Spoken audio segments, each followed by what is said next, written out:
Hey everyone, in this tutorial I'll show you how to fix slow loading issues in Durable AI in 2026.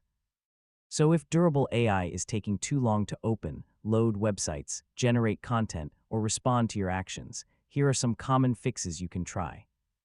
First, check your internet connection and make sure it's stable. A slow or unreliable connection is one of the most common reasons websites and AI tools load slowly. Next, refresh the page and try again. Yeah, temporary platform issues can sometimes affect performance and make pages load more slowly than usual. If the issue continues, clear your browser cache and cookies, then reopen Durable AI. Old browser data can occasionally cause loading problems and slow down website performance.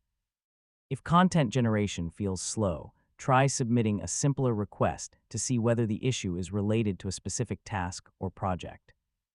Finally, reload your project after applying these fixes and monitor the performance. In many cases, refreshing your session, updating your browser, or waiting for platform traffic to decrease will improve loading speed. And that's it. Those are the most common ways to fix slow loading issues in Durable AI in 2026. Thanks for watching, and I'll see you in the next tutorial.